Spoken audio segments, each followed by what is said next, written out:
아마 제 나이 또래 혹은 저보다 연배가 있으신 분들은 아우 엘칸토 그런 느낌을 많이 가실 거예요. 명동에도 있었고 사실 서울에도 매장이 굉장히 많았던 네, 기억이 맞습니다. 나는데 70년이나 된 우리나라 전통 재화 브랜드죠. 엘칸토의 조성원 대표님 모셔서 과연 이 신발 산업은 어떤 건지에 대한 얘기를 좀 나눠보도록 하겠습니다. 구두와 운동화의 비중이 8대, 구두가 80, 운동화가 20이었는데 지금은 완전히 상황이 역전돼서 83대 17 정도로 운동화 시장이 압도적으로 지금 장악을 하고 있습니다. AI라는 그런 판이 바뀌는 그런 시대가 아니었으면 저는 불가능하다고 생각을 합니다. 만드는 시장이 우리는 AI가 되고 AI가 해자가 되는 그런 시대가 돌아올 것이라고 생각을 합니다. KBT가 미국과 유럽에 진출하듯이 이 신발도 미국과 유럽에 진출하는 그런 브랜드가 되도록 하겠습니다. 자, 3프로TV 시청자 여러분, 주말 인터뷰 시간으로 여러분 뵙습니다. 여러분 좋은 옷도 갖고 계시고 또 좋은 자동차 이런 걸 갖고 싶은 생각도 많으시겠습니다만은 그래도 어쩌면 우리가 몸에 지니는 것 중에 어쩌면 가장 중요한 거 하나를 꼽으라면 저는 신발인 것 같아요. 왜냐하면 무릎이 아프기도 하고 어쩔 때 집에 가면 발목이나 뭐 이런 종아리가 좀 부어 있는 경우들도 있고 그러시잖아요. 또 오랫동안 타이트한 신발을 신다 보면 그 신발을 벗었을 때 해방감 같은 거 많이 느끼시죠? 그래서 오늘은 신발 비즈니스를 하는 분을 한번 모시려고 합니다. 70년이나 된 우리나라 전통 재화 브랜드죠. 엘칸토의 조성원 대표님 모셔서 과연 이 신발 산업은 어떤 건지에 대한 얘기를 좀 나눠보도록 하겠습니다. 어서 오십시오. 네, 안녕하십니까. 엘칸토 멋지십니다. 감사합니다. 네. 제 기억에 맞다면 저는 이게 저 어렸을 때도 엘칸토를 저희 부모님들도 신고 그랬던 기억이 나는데 이게 벌써 70년이 됐군요. 네, 70년 됐습니다. 1957년에 이제 미진양의 아점이라고 명동에 오픈한 그렇게 오래된 회사긴 합니다. 그러게 이제 재화 브랜드로 뭐 금강, 에스콰이어, 엘칸토 3대 브랜드가 있었던 기억이 나는데 그죠? 맞습니다. 자, 오늘은 신발에 대해서 얘기를 좀 들어볼 텐데 어떤 순서로 진행을 하면 될까요? 신발 전체적으로 대한민국 신발 전체에 대한 이야기를 한번 해보려고 합니다. 대한민국 신발이 어떻게 시작이 됐고 그리고 어떻게 성장을 했고 그리고 어떻게 어려움이 있었고 그리고 현재에서 어떻게 고민을 해야 되는지 엘칸토가 어떤 고민을 하고 있는지 사례를 통해서 한번 같이 이야기를 나눠보는 게 좋겠다고 생각이 들었습니다. 그러니까 사실 그 자료를 보니까 1919년 우리나라의 고무신이 맞습니다. 도입이 됐다 그래요. 그전에는 사실 일부 양반은 가죽신을 신었고 나머지 이제 집신 있었는데 고무신이 시작된 거를 이제 어떻게 보면 한국 재화 역사다 이렇게 하면서 100년 이상의 이제 역사를 가지게 된 건데 70년이라는 건 뭐 100년 역사의 70%니까 한 회사가 또 번창할 때도 있었고 또 힘든 때도 있었고 이 재화 역사를 관통해 오신 것 같은데 그 역사부터 한번 시작을 해보면 좋겠습니다. 말씀을 일부 드리긴 했는데 우리나라가 언제부터 본격적으로 신발을 만들기 시작했고 그 역사를 좀 짚어보죠. 그럼 화면을 한번 보시겠습니다. 한국 신발의 역사는 이제 1919년 고무신을 기점으로 이야기를 합니다. 어떤 고무신이 이제 그 시점에 대륙고무 공업 주식회사라는 회사가 대장군이라는 고무신을 만들었고 그 시점이 이제 한국 고무신이 신발의 최초 산업으로 인정을 받게 됩니다. 그 전까지는 일본에서 수입된 고무신을 가지고 비싸게 서민들이 접근하지 못하는 가격으로 신고 있었는데 이 대륙고무 공업 주식회사에서 고무신을 만들어서 뭐 그때도 서민들도 신기는 어려운 신발이긴 했지만 최초의 신발로 고무신으로 국내에 판매를 하게 되었습니다. 이름이 되게 인상적이에요. 대장군. 대장군입니다. 지금은 고무신이라는 걸 신지를 잘 안 씁니다만 그때는 어떻게 보면 굉장히 네. 그 선진의 네, 선지. 예, 그런 맞습니다. 그 신발이었던 것 같다.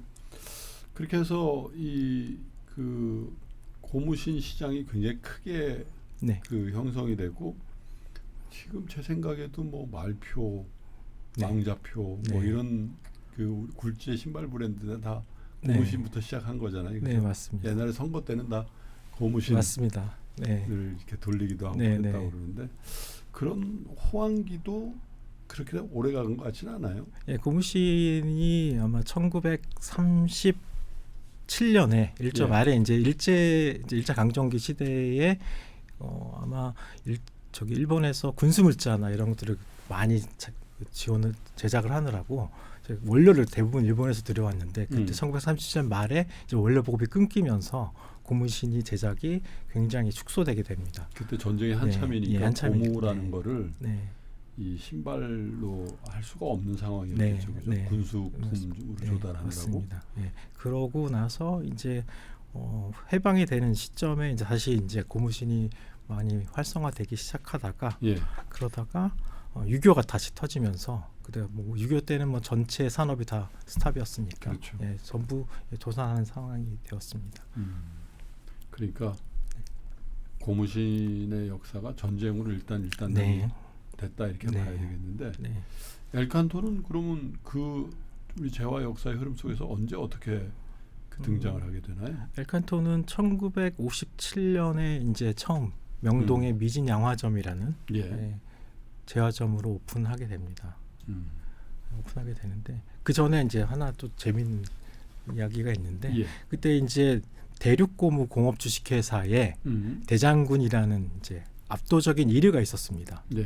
그리고 만월표라는 또 만월표라고 예. 그걸 따라 추종하는 고무신 업체가 있었고 또 거북선이라는 고무선이 있었고 저희는 네, 신발 고무신이 이제 딱 하나였을 것 같지만 이 1919년 20년대를 관통하는 시점에 이렇게 많은 고무신들이 있었고 더 놀라운 거는 이 고무신들이 현재에 진행하는 마케팅 기법이 여기 도입된 그런 최초의 사례라고 좀 보여집니다. 어떤 마케팅 기법을?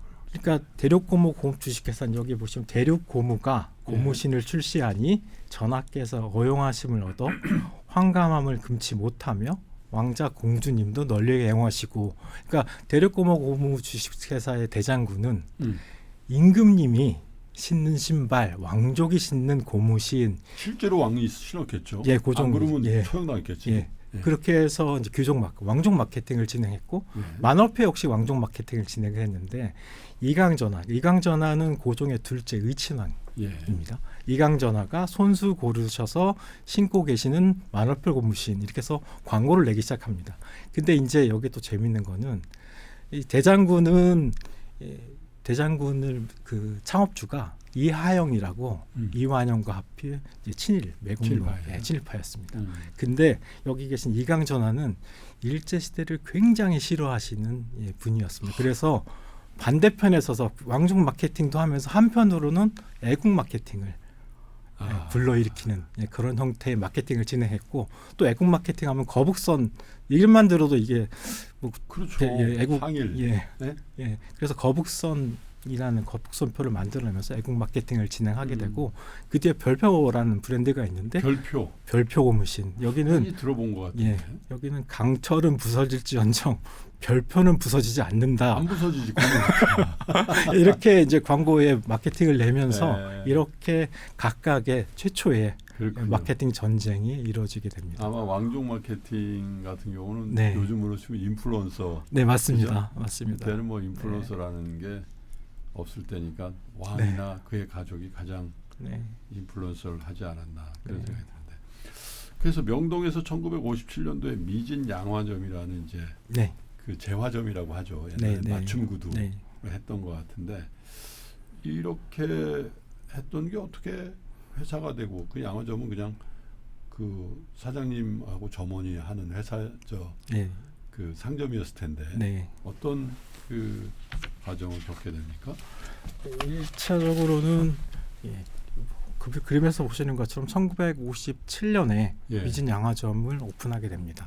오픈하게 돼서 이게 명동점에 진출하게 됐는데 명동점에서 그 다음에 이제 이거 보시기 전에 그 다음 보시면 예. 순차적으로 이제 저희가 1957년에 예. 명동점이 오픈하게 됐고 금강제화가 조금 빠른 시점이 그러네요. 1954년에 오픈하게 되고 에스콰이어는 1960년 이렇게 현재의 제야 3사라고 예. 불리는 업체들이 예. 나란히 50년대, 60년대 초에 예, 이렇게. 그렇게 다 오픈하게 됩니다. 이제 예. 이것들이 성장한 그 가장 큰 배경에는 저희가 이제 기존에는 구두가 일반적으로 그냥 어떤 특정 날에 신는 신발이었다가 화이트 컬러들이 막 들어오면서 폭발적으로 그때 신사와 숙녀와 합쳐서 성장한 수요가 폭발하게 됩니다. 그리고 이사님도 아마 기억을 하실지 모르겠으나 그 시절에는 입학, 졸업, 구두 결혼, 무슨 환갑 이렇게 맞아요. 명절 이럴 때는 거의 통과 의례 형식으로 구두를 사줬죠. 구두를 사줬습니다. 네. 그래서 그 시점에 화이트 칼라의 폭발과 통과 의례로서 구두가 굉장히 맞아요. 보급화되기 시작합니다. 그러네요. 취직하면 네, 양복은 좀 너무 비싸고 네, 그래서 구두 상품권 하나 사서 네, 구두 하나 해 신어라. 네, 맞습니다.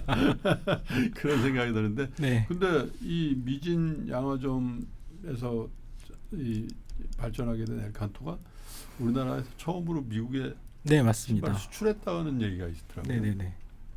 보시면 1963년에 대한민국 최초로 뉴욕 메디슨가에 매장을 오픈하게 됩니다. 예. 뉴욕 매장을 오픈하게 되고 그거는 이제 어쨌든 이게 굉장히 역사에 남을 그런 대한민국 재화의 역사에 남을 그런 사건으로 기록이 됩니다. 그 시절이 63년이면 정전된 지 불과 얼마 안 됐을 시점. 63년이면 우리나라가 수출을 해봐야 네. 뭐 가발 뭐 이런 거, 네, 그런 거 봉제 이런 거 하는데 신발을 수출해서 미국의 메디슨 가라는 거는 지금도 그 패션 가로 유명하죠. 명품 샵들이 쫙 있고 아마 미드타운에 한 50가 고선까지는 남자 패션이 있고 그 이상 가면 이제 여성 의류들이 쭉 있고 저도 뉴욕에 가면 저기서 신발을 사기도 하고 그랬던 기억이 나는데 야, 그렇군요. 그래서 찰스 주르당하고 그 기술 제휴를 했나 봐요. 라이센스를 했나 봐요. 찰스 주르당은 이제 프랑스 브랜드인데 이제 대한민국 최초로 프랑스 브랜드가 라이센스를 진행을 했고 사실은 이제 이태리 오스카 상을 처음으로 수여를 하게 됩니다. 그래서 유통망과 기술 제휴, 브랜드 라이센스를 통해서 글로벌 확장을 진행하게 됩니다. 그래서 이제 그 무렵에 이제 3대 재화로 이제 불리면서 트로이카 체제가 됐죠. 네, 맞습니다. 근데 영화 배우도 트로이카라는 얘기를 했습니다만은 우리나라 재화 산업도 트로이카가 됐는데 전성기의 엘칸토는 제도 어린 시절입니다만은 금강제화나 에스콰이어는 조금 다른 뭘까요? 이 브랜딩을 좀 한 그런 기억이 좀 있단 말이죠. 네, 맞습니다. 엘칸토가 예술극장, 그러니까 명동에 소극장에 있었습니다. 그래서 명동에 소극장을 오픈하면서 굉장히 많은 연극과 공연을 지원하게 됐고 그리고 미스 엘칸토라는 미스 코리아를 후원하는 맞아요. 그런 이제 문화 마케팅을 진행해서 이거 외에도 장학재단, 어린이 체육대회 이렇게 문화 산업 쪽으로도 굉장히 많은 후원을 하게 됩니다. 그렇군요. 그러니까 요즘 하는 컬처 마케팅, 브랜딩, 브랜드 마케팅 이걸 맞습니다. 이미 70년대, 80년대 한 거네요. 네, 맞습니다. 그 시절에 이제 단순히 상품만 파는 그런 구두만 파는 회사에서 문화를 파는 회사로 이동을 하게 됩니다. 근데 전체적으로 보면 우리나라 이 재화 산업의 중심지 메카 그러면은 제 고향 부산이 생각이 나거든요. 맞습니다. 부산이 이 수출 기지로서 글쎄요 그때도 그랬는지 모르겠지만 나이키를 비롯한 많은 글로벌 브랜드의 어떻게 하청업체로서 만들어서 이제 수출하고 그랬던 것 같은데 그런 것들이 이제 한국 재화 산업의 글로벌라이제이션의 어떻게 본격화 시기가 아니었나 생각이 드네요. 그러니까 그 시기에 이제 부산은 굉장한 이제 신발의 메카 지역으로 떠올랐습니다. 이게 어떤 의미가 있냐면 예. 사진을 보시면 여기 나이키의 본사에서 내려와서 부산 공장에 직접 와가지고 이렇게 생산 기지를 견학하고 진행하는 그렇게 이제 기술 지도를 하고 이루어졌고 대한민국 이제 부산이 이제 신발로 각광이 되기 시작한 그 핵심적인 이유는 1965년에 네. 한일 국교 정상화가 이루어지는데 그때에 일본에 있었던 신발을 운동화를 만드는 신발의 기술과 자본과 인프라들이 부산으로 들어오게 됩니다. 네. 그러면서 일본의 그런 기술력이 부산의 지역에 깔리면서 본격적인 신발의 메카로 지내하면서 진행이 됐고 그리고 1960년대 이제 베트남 전쟁이 시작이 됐는데 베트남 전쟁에서 군수용품으로 부산에서 군수납품을 납품을 하는 그런 계기가 발발하면서 부산이 폭발적으로 이제 신발이 성장을 하게 됩니다. 성장을 하게 되는데 여기서 이제 요즘의 상황과 조금 이제 뭐 요즘 상황에 떠오르는 그런 것들이 있는데 어떤 거냐면 이렇게 잘 나가던 부산의 운동화 산업이 1977년에 미국이 OMA라고 시장 질서 유지 협정 체계를 진행하게 됩니다. 이게 어떤 의미냐면 지금 철강 쿼터제 이런 것처럼 한국 대만이 신발을 너무 많이 만들어 미국이 피해를 봐. 이때가 지미 카터 대통령이었는데 예. 그래서 수입을 막겠어라고 해서 연간 수출량을 제한하는 그렇게 이해를 진행하게 됩니다. 그래서 이렇게 급성장하던 운동화 시장이 1차적으로 생산량이 줄어들게 되고 그 안에서 다른 이제 글로벌 브랜드들은 OEM 형식이 아니고 자기 브랜드를 키운 반면에 부산은 OEM 형식의 비즈니스 모델로 무렵을 하다가 결국에는 지금은 이제 몇 개의 업체를 제외하고는 부산이 신발 메카로서의 역할은 그렇죠. 없어지게 됩니다. 국제 상사 이런 데들이 그런 걸로 해서 큰 맞습니다. 데잖아요. 그죠? 예. 물론 이제 독자 브랜드 프로스펙스라든지 뭐 네. 이런 것들을 네. 이제 만들어내기도 했습니다만은 네. 그리고 저는 꼭 기억이 나는 게 구두하면 상품권이었던 것 같아요. 맞습니다. 상품권. 네, 명동에 가서 상품권 사서 사면 10% 20% 싸게 산다고. 네, 맞습니다. 그래서 재화점에 가서 그냥 사는 케이스가 거의 없고 네. 상품권 깡이라고 하나. 맞습니다. 상품권 깡입니다. 예. 네. 그런 그 있었잖아요. 네, 그죠? 상품권이 있었습니다. 구두함 시절에 이렇게 굉장히 탑 스타들이 상품권 모델로 출연해 상품권을 판매하는 비즈니스 모델을 하게 되는데 대한민국에서 이제 상품권은 이전부터 제가 기억에 정확하지는 않지만 굉장히 1950년대부터 상품권이 있긴 했지만 백화점 상품권이 들어온 게 1990년대 정도고 이 구두 상품권은 1980년도에 들어오게 됩니다. 그래서 재화 3사는 이 상품권을 통해서 우리 소비자한테 10만 원짜리 상품권을 발행하면 현금 10만 원이 들어오고 그 현금 10만 원을 들어온 거를 고객이 상품권을 쓸 때까지는 뭐 당장 쓰는 것보다는 선물을 주거나 아니면 본인이 쓰더라도 굉장히 시차가 발생하기 때문에 그 시차를 통해서 현금을 확보한 거로 사업을 확장하게 됩니다. 근데 이제 이렇게 확장하는 것들에 대해서 뭐 다 100% 돌아오는 건 아니고 일부는 또 돌아오지 않아서 맞아요. 예, 낙전 수입이 발생을 하게 됩니다. 근데 그렇게 발생된 수입들을 모아서 이제 어음과 함께 각 재화 3사는 굉장히 사업을 다양하게 진행하게 됩니다. 예, 그렇게 되는 상황. 일종의 자금 조달을 하는 거죠. 예, 자금 조달입니다. 뭐 어떻게 보면 이제 중앙은행이 발권하는 중앙은행이 진행하는 시니어리티 효과랑 뭐 거의 똑같지는 않지만 일부 발권 차익이 발생되는 그런 효과를 여기서 또 시니어리티가 그렇게 되는 효과를 일부 보긴 했습니다. 네, 근데 이 상품권이 사실은 이제 훗날 IMF가 터지면서 이제 독이 되게 됩니다. 네. 그러니까 이게 상품권은 어떻게 보면 그때는 이자율이 엄청 높았을 때잖아요. 네, 맞습니다. 이자율 없는 이자 안 줘도 되는 자금 조달이 되는 거니까 이 상품권을 많이 내면 낼수록 재무 구조상으로도 그때는 당시로는 좋은 거였는데 안 그러면 맞습니다. 이제 사채를 내거나 뭐 어음을 내야 되는데 그죠? 그런 것보다는 훨씬 좋았는데 IMF가 오면서 어떻게 재화 3사의 직격탄이 되나요?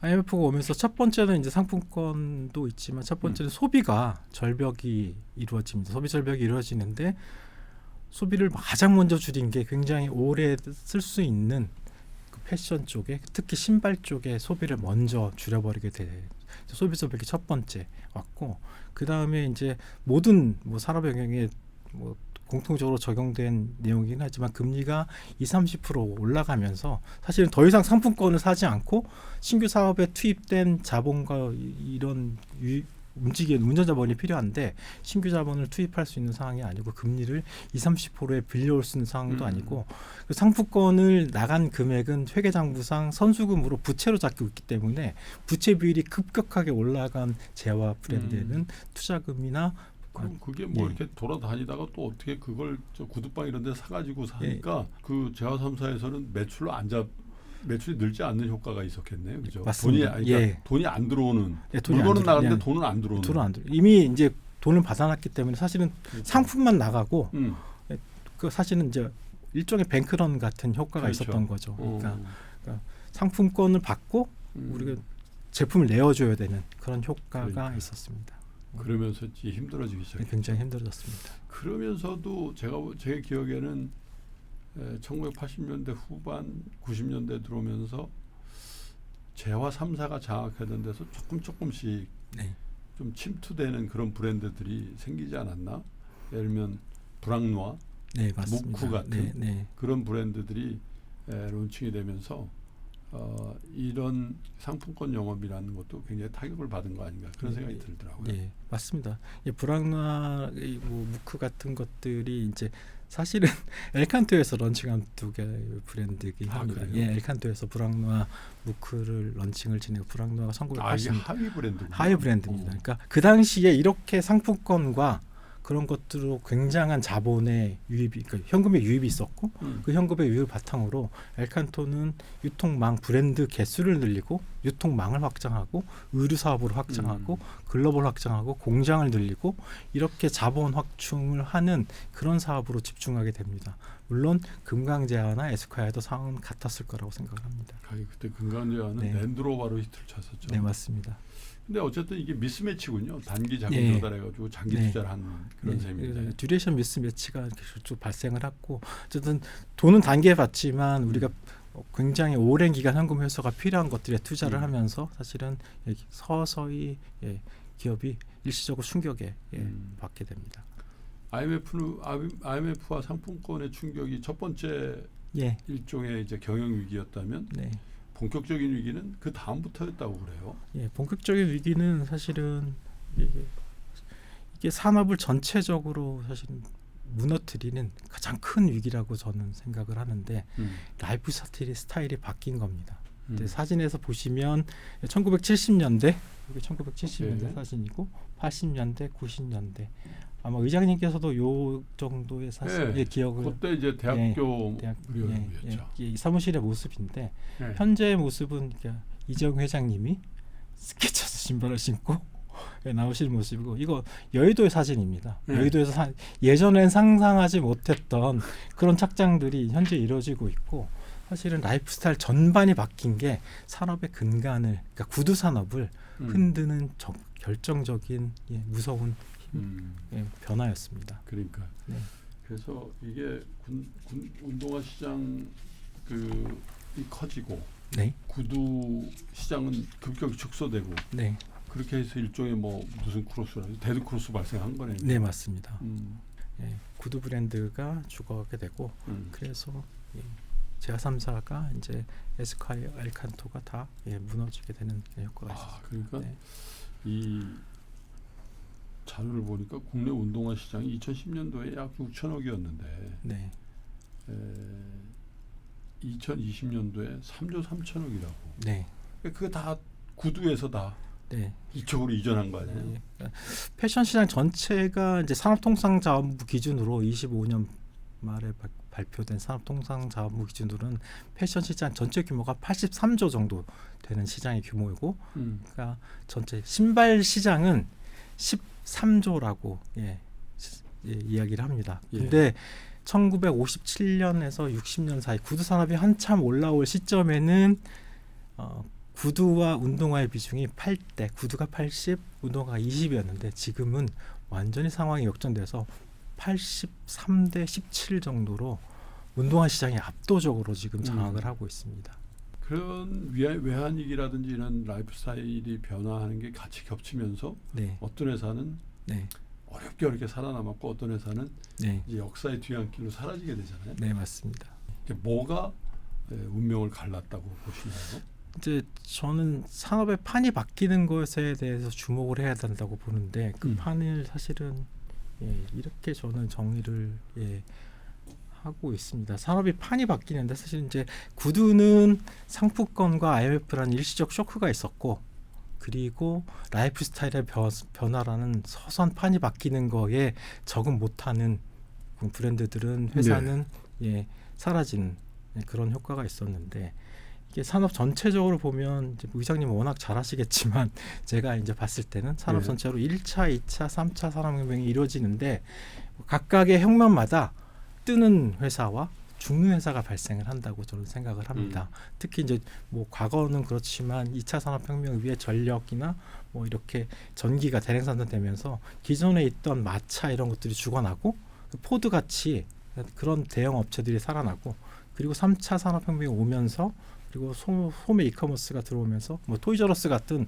전통 유통업에서 뭐 아마존 같은 데로 그리고 야후 코리아 같은 데서 구글 네이버로 바뀌게 되고 그 블록버스터라는 비디오 대여점에서 넷플릭스로 바뀌었습니다. 그리고 코닥, 후지필름은 물론 업을 바꿔서 확 성공했지만 코닥은 이제 과거에 코닥은 요즘 뭐 티셔츠 브랜드가 된 것 같은데. 한국에서 티셔츠 브랜드로 재런칭을 해서 진행하고 코닥은 사라지고 삼성, 애플이 나오고 노키아도 시장의 1위, 뭐 압도 전 세계 점유율 40% 넘게 했던 브랜드가 이제 회사가 애플하고 다 넘겨주게 되는 그렇게 한국의 예를만 들어도 뭐 네이트온 메신저를 굉장히 많이 했던 네이트온 뭐 그리고 싸이월드 이런 것들이 카카오 쪽으로 이동하게 되고 이렇게 판이 바뀔 때마다 굉장히 다른 형태의 비즈니스 모델이 나오는 것으로 생각됩니다. 그래서 엘칸토도 그 법정 관리 들어가게 되고 그런 어려움이 있었잖아요. 네. 그 이후에는 어떤 역사를 갖게 되나요? 엘칸토로 법정 관리 이후에 이제 모나리자 화장지 만드는 모나리자 인수해서 진행했고 2011년에 이랜드가 인수를 하게 됐습니다. 2011년 인수했을 때의 매출액이 289억 정도 됐고 지금은 그보다 조금 많이 성장한 상황이었고 그리고 에스콰이어도 동일한 상황인데 에스콰이어는 형제 에스콰이어가 2017년에 저 기억이 정확하다면 17년에 형제 에스콰이어 인수해서 다른 포지셔닝으로 다시 이제 새롭게 도약하는 그런 단계에 있습니다. 그 쉽지는 않죠, 그죠? 네. 에스콰이어도 현재 모회사 형제도 그렇게 좋은 편은 아닌 것 같은데. 뭐 엘칸토도 그렇고 에스콰이어도 그렇고 사실은 이제 아까 말씀드린 판이 바뀌는 형태로 지금 돌아가고 있기 때문에 그렇게 쉽지는 않은 구조로 갖고 있습니다. 근데 요즘은 이제 그 AI라는 게 전 산업 분야에 굉장히 큰 영향을 주잖아요. 네. 재화 산업에도 이 AI가 재화 산업은 뭐 별로 글쎄 잘 몰라서 그런데 큰 영향 안 줄 것 같긴 한데 어떻습니까? 재화 산업에도 AI가 굉장히 많은 영향을 주고 있습니다. 저희 직원들뿐만 아니고 저희 이제 관계사나 협력사들도 AI의 활용도가 굉장히 급격하게 올라가고 있고 사실 예전에 그 판이 바뀌는 게 뭐 계단식의 판이 전환이었다면 사실은 이게 전 산업 영역의 전 직무의 파동으로 돌아오고 있다라고 생각을 합니다. 그러니까 저희 이제 비근한 예로 저희가 내부적으로 뭐 디자인 경진대회 같은 것을 진행을 하는데 그렇게 되면 뭐 생산 담당자, 회계 담당자 이런 분들이 직접 자기들이 AI를 활용해서 본인이 디자인해요? 본인이 직접 디자인을 해서 그렇게 진행하는 형태로 지금 진행돼. 이게 지금 AI가 아니면 사실은 어려운 형태의 비즈니스 모델이 아니었을까라고 저는 생각을 하고 있습니다. 앞으로 이제 그렇게 가야 된다고 보시는 거네요. 네, 맞습니다. 재화산업도 예전에는 이제 일부 자본이 큰 회사들이 유리한 구조였다면 지금 AI는 전 산업 영역에 굉장히 빠른 속도로 전 직무에 많이 도입이 되기 때문에 사실은 그 영역으로 저희가 확산해야 된다고 생각을 합니다. 하긴 이제 우리나라 제품 중에도 K-뷰티라는 얘기를 많이 하잖아요. 네. 사실 예전에는 다 외제 화장품이 더 좋은 거다고. 네네. 프랑스제다, 뭐 네. 미제다, 막 그런 네, 네, 얘기 네. 있는데 지금은 전 세계 그 K뷰티가 다 장악을 하는 그런 걸 네. 보면은 네. 신발도 어떻게 그렇게 할 수 있을까 이제 그런 생각도 들기도 하고 AI 시대를 잘 활용하면 네. 그런 역전이 있는데 사실 이런 AI 시대에도 그 브랜드가 워낙 단단해서 네. 난공불락의 그런 브랜드를 갖고 있는 회사는 이런 시를 잘 안 타는 것 같아요.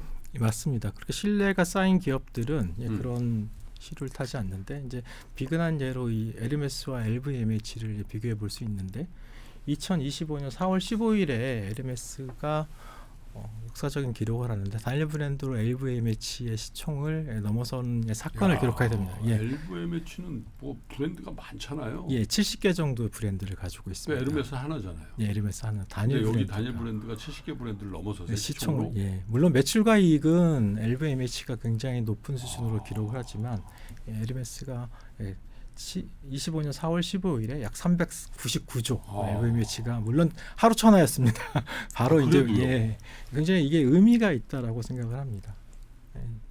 LVMH는 397조로 물론 보시는 바와 같이 에르메스는 에르메스 단일 브랜드이긴 하지만 LVMH는 루이비통, 디올, 뭐 펜디, 셀린 같이 이름만 들어도 아는 여러 가지 브랜드를 보유하고 있는 회사고 그것만 있는 게 아니라 뭐 예. 헤네시 같은 우리 예. 엑스바들은 톰페리오 예, 굉장히 많은 70여 개의 브랜드를 네. 소유하고 있는 그런 회사가 단일 불가리, 브랜드. 세포라, 지방시, 뭐 예, 티파니. 네, 야 그런데 에르메스 하나가 이긴 적이 있다는 거죠. 네, 맞습니다. 야 LVMH의 장르노 회장은 그날 되게 열받으셨겠네. 알겠습니다. 그렇죠. 예, 한때는 저걸 어떻게 사볼까 그런 생각도 네. 했을 텐데 그죠. 예, 야 근데 신발도요. 네, 저는 꼭 명품 브랜드가 아니라서 제 생각에 크락스라고 있잖아요. 네, 맞습니다. 여름에 뭐 물가 갈 때 잘 신었던 건데 요즘은 그렇지도 않고 뭐 네. 겨울에도 신는다고 그러고 네, 맞습니다. 그런 회사들도 굉장히 개별 브랜드 기업으로는 매우 수익성이 좋은 회사로 네. 제가 알고 있거든요. 네, 네. 크록스 한번 보시면 크록스는 이제 2008년 금융위기 당시에 주가가 0.979달러까지 떨어서 이제 부도설이 돌았던 회사입니다. 세상에서 제일 못생긴 신발이라고 부도설이 돌았던 어글리 슈즈죠. 어글리 슈즈. 예. 네. 뭐 보시면 신발 이렇게 투박하게 생겨가지고 안에 구멍 퐁퐁 뚫려서 네. 그랬던 신발들이 이제 가격 결정력이나 클로그라고 대표 상품이 있는데 이장님이 기억하시는 그 네. 상품이 네. 클로그라는 상품입니다. 그리고 지비츠라는 네. 위에 참들이 있는데 액세서리를 꽂는 것들이 결합이 되면서 굉장히 빠른 속도로 매출이 회복하고 주가도 2008년 대비해서는 100배 성장을 하게 됩니다. 100배. 100배 성장을 했습니다. 와. 2008년 대비 물론 이제 최고점은 현재 25년 기준은 아니지만 21년 최고점 기준은 100배 정도 성장하게 됩니다. 그러니까요. 네. 아 제가 2021년도인가 네. 그때 샀으면 안 됐구나. 네. 2020년도, 19년도 이럴 때 저걸 한번 볼 기회가 있었는데 그 크록스가 꼭 좋은 그 사항만 제시하는 건 아니었죠. 경고도 함께 있었던 것 같은데.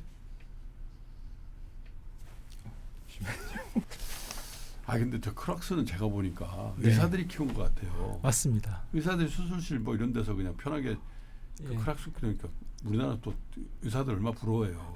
저 괜찮네. 예. 그렇지 않아요? 네, 우리나라는 의사들이 사실 그 역할을 굉장히 뭐 병원의 종합병원이든 개인 병원이든 가보면 의사들의 응급실 의사 대부분 저거 신고 대부분 저거 있어요. 신고 있습니다. 그리고 네. 거기에 이제 그것 중고등학생들이 음. 압도적으로 저 크록스들을 많이 선호합니다. 그러니까 오죽하면 저희 아이가 이제 고3인데 그 통지문에 크록스 신고 다니지 말라고 그러니까 위험하다고. 왜요? 뭐 이렇게 운동회나 어떤 아. 특정 뭐 행사 시에 크록스는 신지 마세요라고 아예 명시돼서 하도 많이 신으니까. 하도 많으시니까 예 그렇게 되어 옵니다. 자 정리 좀 해보고 싶은데요. 네. 이 지금 투자자들은 다 AI를 보고 있다고 보는데 예. 그 우리 조 대표님께서 보시는 그 재화 산업을 할 때 차관점이랄까? 네. 이 AI란 관점에서 어떤 생각을 갖고 계신지요? 저는 이제 이게 알파의 기회가 있다라고 저는 생각을 합니다. 모두가 AI에 눈이 쏠린 시점에 이런 소비재도 AI에 벗어나지 않는 그런 형태의 지각 변동이 일어나고 있고, 그런 데에 반도체와 뭐 전력, 조선, 방산 이쪽에 눈을 돌릴 게 아니고 소비재에도 눈을 돌려야 되는 시점이라고 저는 생각을 합니다. 버핏이 투자했던 공식이 일반 앞으로도 적용이 될 것이지 않나라고 저는 생각을 하고 있습니다. 지금의 쏠림의 상황에서 아무도 안 보는 것을 보면서 네, 버핏의 공식 즉 브랜드가 강한 네, 그 뭐 캔디 같은 거 네, 많이 맞습니다. 했잖아요. 네. 그리고 반복해서 소비되는 거 네, 본인이 코카콜라 그렇게 반복적으로 마시니까 맞습니다. 아주 리타이어 하셨습니다만은 그 네. 생애를 거쳐서 네, 그런 투자와 그 삶을 일치시켰던 기억이 나는데 코스피가 뭐 최근 들어서 굉장히 급락을 하고 있어요. 오늘도 네. 상당히 많이 빠진 것 같긴 한데 그래도 뭐 7,000포인트 이상이니까 우리나라가 이게 뭐 8,000 시대, 만 시대를 연다 이런 얘기도 합니다만은 네. 그런데 소외된 주식은 네. 정말 처절합니다. 그죠? 예. 이제 제가 표시는 이제 지수 만 시대라고 했는데 사실 이게 작성한 지가 네. 만을 막 이야기하던 시대였기 때문에 지금 만은 예. 조금 멀어져 보였어요. 네, 어쨌든 저희가 이제 가장 중요하게 봐야 되는 대목이라고 생각을 하는데 대한민국 기업이 중소벤처기업부에서 2025년 발표 기준으로 831만 개의 기업이 있고 그 중에 830만 개는 중소기업입니다. 그리고 전체 근로자 중에 1,900만 명이 사실은 중소기업에 근무하고 있고 매출은 40% 정도밖에 차지하지 않지만 저희가 이 코스피가 8,000에서 만을 이야기하는 시점에 지수가 전체 경제를 대변해 주지는 않는다고 생각을 합니다. 상위 극소수만 노리는 잔치가 아니고 이렇게 1,900만 명의 근로자와 830만 명의 이런 기업들이 같이 고민해야 될 그런 내용이라고 저는 생각을 하고 있습니다. 근데 이거 꼭 진짜 지금 근로자 얘기를 하셨습니다만 투자의 문제만은 아닌 것 같아요. 한국적인 문제에서. 네. 그렇죠? 그러니까 지수가 지금 뭐 삼성전자, 뭐 하이닉스 일부의 쏠림 현상으로 이제 올라가고 있는데 사실은 전체의 직장인이기도 하고 누구는 투자자이기도 하고 세 가지의 눈으로 사실은 이 내용을 봐야 된다고 생각을 합니다. 그런 측면에서 엘칸토도 참 기로에 서 있는 회사다는 생각이 드네요. 네, 맞습니다. 네? 어떻게 예전의 명성 그 이상의 그것을 회복할 건지 아니면 정말 수많이 명멸해 간 그 브랜드 중에 하나가 될지 올해가 굉장히 중요해 보이는 해군요. 네. 정확합니다. 엘칸토는 지금 830만 불의 이익에 그냥 하나에 머물 것인지 0.01%에 올라탈 것인지에 대한 기로에 서 있고 그거에 대한 준비를 진행하고 있습니다. 그게 가능한 이유가 그러니까 AI라는 그런 판이 바뀌는 그런 시대가 아니었으면 저는 불가능하다고 생각을 합니다. 사실 이런 판이 바뀌는 시점에 도전한다면 가능할 수 있을 것이라고 그러니까 뭐 예전에 진짜 큰 자본이 있어야 되고 그죠? 네. 엄청난 시설 투자를 해야지 네. 큰 회사가 됐다면 지금은 네. AI만 잘 활용하면 네. 그러한 그 자본이나 또 막대한 투자가 꼭 필요하지는 않을 수도 있겠다는 생각이 들어요. 네, 맞습니다. 의장님 말씀대로 예전에는 대자본, 뭐 석유왕, 뭐 카네기, 록펠러, 뭐 포드 같이 대자본이 들어가는 산업이 위너가 되는 그런 형태였다면 이게 네. 네트워크로 돌아오면서 해자가 네트워크로 바뀌게 됩니다. 이게 인터넷, 스마트폰, 뭐 넷플릭스, 에어비앤비는 호텔 하나도 없고 또 넷플릭스는 극장 하나도 없고 뭐 이렇게 네트워크 시대가 도래하고 결국에는 사람이 돌아오게 되고 사람이 만드는 시장이 결국에는 AI가 되고 AI가 해자가 되는 그런 시대가 돌아올 것이라고 생각을 합니다. 근데 사실 이제 그 재화산업의 미래를 우리가 좀 얘기해 보자면 요즘 구두 안 신고 다 컴포트화를 신잖아요. 네. 근데 컴포트하다는 게 사실 발이 얼굴만큼이나 다양하죠. 네, 맞습니다. 똑같이 생긴 바는 없죠. 네, 그래서 예를 들면 저도 운동화나 뭐 이런 거 사러 가면 사이즈가 어떻게 되세요? 그러면 8 반이에요. 뭐 그러면 그 8이에요, 7이에요. 그러면 근데 어쩔 때는 어떤 신발은 저한테 딱 맞는 것 같고 어떤 신발은 저한테 안 맞는 것 같더라고요. 네, 네. 그래서 이걸 어떻게 AI를 통해서 그 개선할 수 있을 것 같은데 네. 그러려면 데이터가 필요치 않나? 예, 맞습니다. 그런 생각이 좀 들어요. 네, 맞습니다. 한국인의 발의 데이터는 또 특성이 이제 각 지역마다 민족마다 발의 데이터가 좀 차이가 있습니다. 그래서 이중마다 발 특징이 다른데 이렇게 한국인이 서양의 발보다 높고 그리고 넓고, 그러니까 서양인 발은 이렇게 좀 약간 칼발이라고 표현을 하는데 날씬하고 느실한 반면에 한국인 발은 넓고 높은. 사실 저 신발장 해봤잖아요. 왜 네. 이렇게 길어요? 이렇게 길죠. 예. 네. 그러니까 신발을 만들 때는 라스트라는 모형을 제작을 하게 되는데 그 라스트라는 모형을 한국인에 맞는 말의 표준에 맞춰 데이터화하고 그런 것들을 자선화돼서 축적한다면 앞으로도 승산이 있다라고 생각을 하고 있습니다.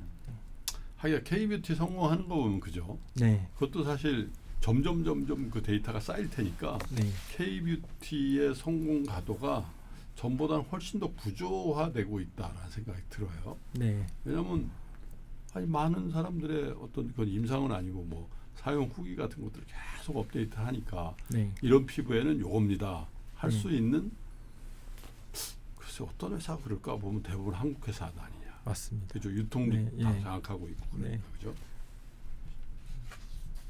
이게 지금 25년 기준으로 한국 화장품 회사의 실적인데 잘 아시는 APR 같은 경우에 대단하네요. 매출 1조 5천억에 영업이익률이 24%. 24% 결산 기준입니다. 하지만 반면에 이제 여기서 보시는 게 아모레퍼시비나 LG생활건강은 전통적인 대기업이고 화장품의 강자였는데 영업이익, 물론 이게 화장품 부분이 아니고 연결이어서 이게 정확히 반환하기 쉽진 않지만 그렇다 하더라도 8%, LG생활건강은 3% 수준으로. LG 생건이 저렇게 추락할 줄이야 누가 알았습니까? 네, 맞습니다. 예전에는 그리고 화장품은 이게 거대 자본이 들어가는 공장, 연구소, 유통망 등이 있어야 되는 대기업만 가능한 비즈니스였는데 지금은 뭐 한국콜마나 코스맥스 같은 ODM이 맡고 있고, 그렇죠. 그럼 맡고 있는 것들이 APR과 같은 인디 브랜드들이 막 성장을 하고 그거를 브랜드력을 해서 글로벌 브랜드를 만드는 형태로 진행하고 있기 때문에 더 AI 시대의 K뷰티의 활성과 더 유리한 판으로 바뀌었다고 생각합니다. K뷰티도 그렇습니다만 신발도 어떻게 보면 퀄리티가 좋고 내가 신으면 굉장히 편안하고 건강이 좋을 것이고 피곤하지 않을 것이다라는 그 브랜디 확실히 돼 있으면 아마 그 거대 자본 없이도 크게 성장할 수 있지 않을까 그런 생각이 드네요. 네, 맞습니다. K뷰티가 파는 것처럼 엘칸토가 이제 신발이 아니고 문화를 파는 방식으로 넘어가야 된다고 생각을 합니다. 무신사에서 얼마 전에 이제 나왔던 쇼핑의 알고리즘, AI 알고리즘 형태인데 예전에는 저희가 이제 상품을 구매할 때 오프라인에서 매장에서 구매한 거 외에 온라인에서 구매하게 되면 어떤 검색을 하게 되고 내가 필요한 게 무슨 건강기능식품에 뭐 혈압에 좋은 상품이 어떤 거 이렇게 검색을 하고 그 리스트를 쫙 뜨면 그 리스트 중에 하나를 선택을 하고 결제를 하는 그런 구조였습니다. 근데 무신사가 지금 선보이고 있는 거는 개인에 맞춤화돼서 이 사람이 이전에 구매했던 이력과 그리고 이 사람이 선호하는 유형을 정리한 다음에 제안해주는 발견형 구조로 지금 바뀌고 있습니다. 그렇게 되는 경우에 어떤 일이 발생을 하냐면 예전에는 이제 브랜드를 만들고 어떤 광고를 굉장히 많이 하는 브랜드, 좀 규모 있는 브랜드들이 성공할 가능성이 높았다면 이제는 작은 브랜드들도 성공할 수 있는 토대가 많이 됐다라고 생각을 합니다. 다음에 뭘로 가면 될까요? 여기까지 하고. 네. 엘칸토 얘기를 좀 더 해야 될 것 같은데.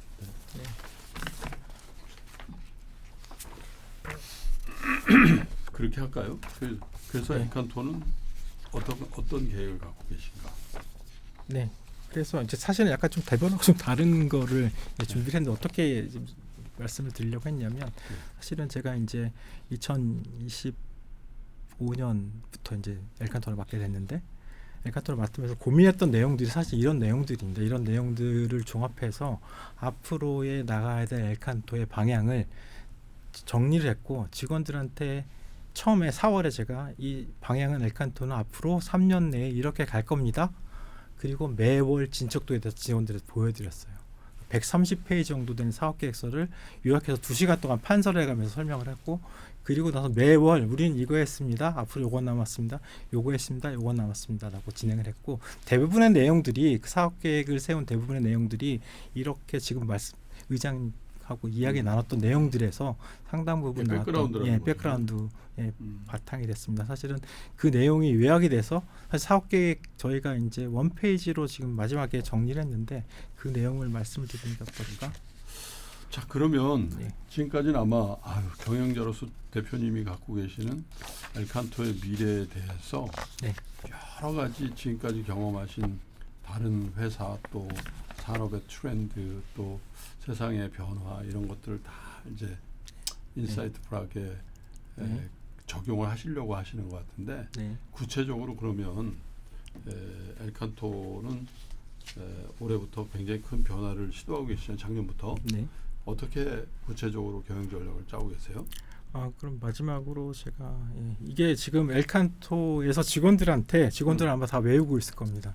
매월 보여줬던 경영 전략의 원판 한 페이지 자료입니다. 한 페이지 자료인데 직원들한테 첫째 저희가 25년에는 그렇게 이익 구조가 좋지 않습니다. 2% 영업이익률 1% 정도 수준이었기 때문에 무슨 일이 있어도 5%의 구조를 만들겠다라는 마진업 전략 1, 2를 가겠다 얘기를 했고 더 이상 이렇게 과거의 비즈니스를 해서는 밸류를 올릴 수 없기 때문에 밸류를 올리겠다는 밸류 1, 2 전략을 이야기했고 그다음에 시스템 측에서는 일하는 시스템을 구축을 하겠다. 이건 AI 기반으로 구축했다. 시스템 측면으로 구축했다. 세 가지 마진, 밸류, 시스템 세 가지의 축으로 연도별로 지금 이렇게 진행해갔다고 직원들한테 이야기를 했습니다. 그래서 여기 보면 이제 밸류 측면에서는 브랜드별로 포트폴리오를 강화하면서 지금 이제 DB라는 새로운 신규 브랜드를 준비를 하고 있는데 그 브랜드들이 잘 성공적으로 안착이 되고 M&A를 진행을 하겠다고 그랬고 M&A를 진행을 했습니다. 그리고 병행 수익과 기타 단체화들을 진행을 했고 이런 것들의 배경에는 지금까지 말씀드렸던 엘칸토가 가지는 LVMH와 에르메스가 가진 신뢰 전략과 그리고 AI로 바뀐 고객의 이동 모두가 생산자가 아니고 생산자가 소비자가 되고 소비자가 생산자가 되는 이렇게 판이 바뀌는 시장에 접근하겠다라는 그 세 가지 전략을 맞물려서 직원들한테 매번 이렇게 주고 이게 조금 더 긍정적인 효과로 직원들이 받아들이고 따라하신 덕에 작년 올해 그렇게 아직까지도 꾸준히 성장을 하고 있고 이익 측면에서는 굉장히 전년비로는 압도적인 성장을 진행하고 있습니다. DB라는 새로운 브랜드를 이제 만드시려고 하는 거죠. 네.